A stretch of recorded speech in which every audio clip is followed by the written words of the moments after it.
جو لوگ ایمان لانے کے بعد کافر ہو گئے پھر کفر میں بڑھتے گئے، ایسوں کی توبہ ہرگز قبول نہیں ہوگی اور یہ لوگ گمراہ ہیں۔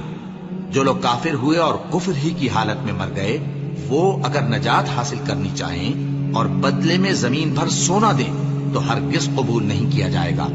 ان لوگوں کو دکھ دینے والا عذاب ہوگا اور ان کا کوئی مددگار نہیں ہوگا۔ مومنوں، جب تک تم ان چیزوں میں سے جو تمہیں عزیز ہیں اللہ کی راہ میں خرچ نہ کرو گے، کبھی نیکی حاصل نہ کر سکو گے، اور جو چیز تم خرچ کرو گے اللہ اس کو جانتا ہے۔ بنی اسرائیل کے لیے تورات کے نازل ہونے سے پہلے کھانے کی تمام چیزیں حلال تھیں بجز ان کے جو یعقوب نے خود اپنے اوپر حرام کر لی تھی۔ کہہ دو کہ اگر سچے ہو تو تورات لاؤ اور اسے پڑھو، یعنی دلیل پیش کرو۔ اب جو اس کے بعد بھی اللہ پر جھوٹے افطرا کریں تو ایسے لوگ ہی بے انصاف ہیں۔ کہہ دو کہ اللہ نے سچ فرما دیا، بس دین ابراہیم کی پیروی کرو جو سب سے بے تعلق ہو کر ایک اللہ کے ہو رہے تھے اور مشرکوں میں سے نہ تھے۔ سب سے پہلا گھر جو لوگوں کی عبادت کرنے کے لیے مقرر کیا گیا تھا وہی ہے جو مکے میں ہے، بابرکت اور جہان والوں کے لیے موجب ہدایت۔ اس میں کھلی ہوئی نشانیاں ہیں جن میں سے ایک ابراہیم کے کھڑے ہونے کی جگہ ہے۔ جو شخص اس مبارک گھر میں داخل ہوا اس نے امن پا لیا، اور لوگوں پر اللہ کا حق یعنی فرض ہے کہ جو اس گھر تک جانے کا مقدور رکھے وہ اس کا حج کرے، اور جو اس حکم کی تعمیل نہ کرے گا تو اللہ بھی اہل عالم سے بے نیاز ہے۔ کہو کہ اے اہل کتاب، تم اللہ کی آیتوں سے کیوں کفر کرتے ہو جبکہ اللہ تمہارے سب اعمال سے باخبر ہے؟ کہو کہ اے اہل کتاب، تم مومنوں کو اللہ کے رستے سے کیوں روکتے ہو اور باوجود کہ تم اس سے واقف ہو اس میں کجی نکالتے ہو، اور اللہ تمہارے کرتوتوں سے بے خبر نہیں؟ مومنوں، اگر تم اہل کتاب کے کسی فریق کا کہا مان لو گے تو وہ تمہیں ایمان لانے کے بعد کافر بنا دیں گے، اور تم کیوں کر کفر کرو گے جبکہ تم کو اللہ کی آیتیں پڑھ پڑھ کر سنائی جاتی ہیں اور تم میں اس کے پیغمبر موجود ہیں۔ اور جس نے اللہ کی رسی کو مضبوط پکڑ لیا وہ سیدھے رستے لگ گیا۔ مومنوں، اللہ سے ڈرو جیسا کہ اس سے ڈرنے کا حق ہے، اور مرنا تو مسلمان ہی مرنا، اور سب مل کر اللہ کی ہدایت کی رسی کو مضبوط پکڑے رہنا اور فرقے فرقے نہ ہو جانا، اور اپنے اوپر اللہ کی اس مہربانی کو یاد رکھنا جب تم ایک دوسرے کے دشمن تھے تو اس نے تمہارے دلوں میں الفت ڈال دی اور تم اس کی مہربانی سے بھائی بھائی ہو گئے، اور تم آگ کے گڑھے کے کنارے تک پہنچ چکے تھے تو اس نے تم کو اس سے بچا لیا۔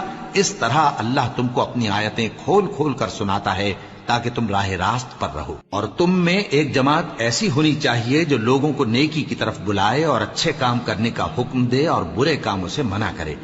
یہی لوگ ہیں جو کامیاب ہیں، اور ان لوگوں کی طرح نہ ہونا جو متفرق ہو گئے اور صاف احکام آنے کے بعد ایک دوسرے سے اختلاف کرنے لگے۔ یہ وہ لوگ ہیں جن کو قیامت کے دن بڑا عذاب ہوگا، جس دن بہت سے منہ سفید ہوں گے اور بہت سے سیاہ۔ تو جن لوگوں کے منہ سیاہ ہوں گے ان سے اللہ فرمائے گا، کیا تم ایمان لا کر کافر ہو گئے تھے؟ سو اب اس کفر کے بدلے عذاب کے مزے چکھو۔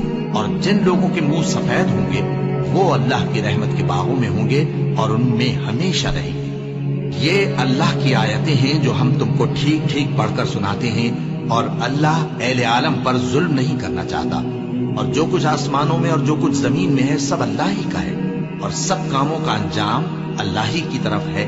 مومنوں، تم بہترین امت ہو جسے لوگوں کی ہدایت کے لیے میدان میں لایا گیا ہے کہ تم نیک کام کرنے کو کہتے ہو اور برے کاموں سے منع کرتے ہو اور اللہ پر ایمان رکھتے ہو۔ اور اگر اہل کتاب بھی ایمان لے آتے تو ان کے لیے بہت اچھا ہوتا، ان میں ایمان لانے والے بھی ہیں لیکن تھوڑے اور اکثر نافرمان ہیں۔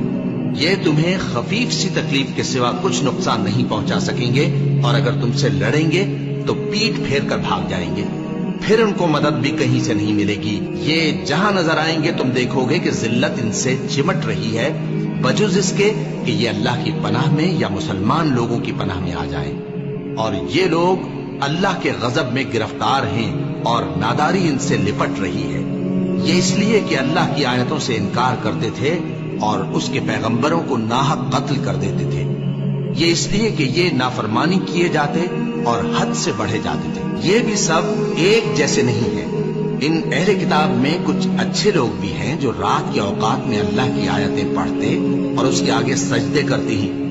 وہ اللہ پر اور روز آخر پر ایمان رکھتے اور اچھے کام کرنے کو کہتے اور بری باتوں سے منع کرتے اور نیکیوں پر لپکتے اور یہی لوگ نیکوکار ہیں اور یہ جس طرح کی نیکی کریں گے اس کی ناقدری نہیں کی جائے گی اور اللہ پرہیزگاروں کو خوب جانتا ہے۔ جو لوگ کافر ہیں ان کے مال اور اولاد اللہ کے مقابلے میں ان کے ہرگز کام نہ آئیں گے اور یہ لوگ اہل دوزخ ہیں کہ ہمیشہ اسی میں رہیں گے۔ یہ لوگ جو مال دنیا کی زندگی میں خرچ کرتے ہیں اس کی مثال آندھی کسی ہے جس میں سخت سردی ہو اور وہ ایسے لوگوں کی کھیتی پر جو اپنے آپ پر ظلم کرتے تھے چلے اور اسے تباہ کر دے، اور اللہ نے ان پر کچھ ظلم نہیں کیا بلکہ یہ خود اپنے اوپر ظلم کر رہے ہیں۔ مومنوں، کسی غیر مذہب کے آدمی کو اپنا رازدار نہ بنانا۔ یہ لوگ تمہاری خرابی میں کسی طرح کی کوتاہی نہیں کرتے اور چاہتے ہیں کہ جس طرح ہو تمہیں تکلیف پہنچے۔ ان کی زبانوں سے تو دشمنی ظاہر ہو ہی چکی ہے اور جو کینے ان کے سینوں میں مخفی ہیں وہ کہیں زیادہ ہیں۔ اگر تم عقل رکھتے ہو تو ہم نے تم کو اپنی آیتیں کھول کھول کر سنا دی ہیں۔ دیکھو، تم ایسے صاف دل لوگ ہو کہ ان لوگوں سے دوستی رکھتے ہو حالانکہ یہ تم سے دوستی نہیں رکھتے، اور تم سب کتابوں پر ایمان رکھتے ہو اور یہ تمہاری کتاب کو نہیں مانتے، اور جب تم سے ملتے ہیں تو کہتے ہیں ہم ایمان لے آئے ہیں، اور جب تنہا ہوتے ہیں تو تم پر غصے کے سبب انگلیاں کاٹ کاٹ کھاتے ہیں۔ ان سے کہہ دو کہ اپنے غصے میں مر جاؤ، اللہ تمہارے دلوں کی باتوں سے خوب واقف ہے۔ اگر تمہیں آسودگی حاصل ہو تو ان کو بری لگتی ہے، اور اگر تمہیں رنج پہنچے تو خوش ہوتی ہے، اور اگر تم تکلیفوں کی برداشت اور نافرمانی سے کنارہ کشی کرتے رہو گے تو ان کا فریب تمہیں کچھ بھی نقصان نہ پہنچا سکے گا۔ یہ